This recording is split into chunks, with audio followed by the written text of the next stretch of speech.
ஈரோடு மாவட்டத்தின் பல்வேறு பகுதிகளில் கனமழை பெய்து வருகிறது. கூடுதல் தகவலுடன் செய்தியாளர் குணசேகரன் இணைகிறார். குணசேகரன், விவரங்கள்.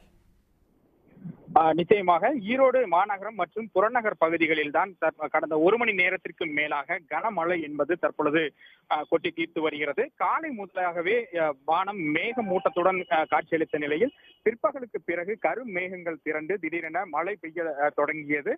விட்டு விட்டு பெய்த மழை தொடர்ச்சியாக ஒரு மணி நேரத்திற்கு மேலாக கனமழையாக மாறியது. இதன் காரணமாக சாலைகளில் வெள்ளம் பெருக்கெடுத்து ஓடியது. ஈரோடு மாநகரில் இருக்கக்கூடிய கருங்கல்பாளையம், சம்பத் நகர், கொல்லம்பாளையம், பேருந்து நிலையம், ரயில் நிலையம் உள்ளிட்ட பன்னீர்செல்வம் பூங்கா என பெரும்பாலான பகுதிகளில் இந்த மழை வெளுத்து வாங்கியது. இதே போல் புறநகர் பகுதிகளிலும் விடாமல் மழை பெய்து வருகிறது. குறிப்பாக திண்டல், மேட்டுக்கடை, கங்காபுரம், சித்தோடு உள்ளிட்ட பகுதிகளிலும் இந்த மழையானது வெளுத்து வாங்கி வருகிறது. வீரப்பஞ்சத்திரம் பகுதியில் தொடர்ச்சியாக இந்த பெய்த மழையின் காரணமாக சாலைகளில் தண்ணீர் பெருக்கெடுத்து ஓடுகிறது. ஒரு முழங்கால் அளவிற்கு இந்த தண்ணீர் பெருக்கெடுத்து ஓடுவதால் பள்ளி முடிந்து செல்லக்கூடிய மாணவர்கள் அந்த தண்ணீரை கடந்து செல்வது சற்று சிரமம் அடைந்தனர். சத்தியமங்கலம் செல்லக்கூடிய அந்த சாலையில் வாகனங்களும் ஊர்ந்து செல்லக்கூடிய ஒரு சூழ்நிலை தான் நிலவுகிறது.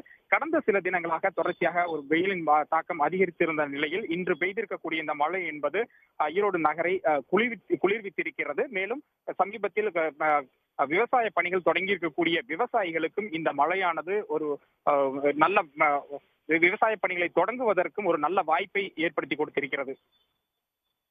விவரங்களுக்கு நன்றி குணசேகரன்.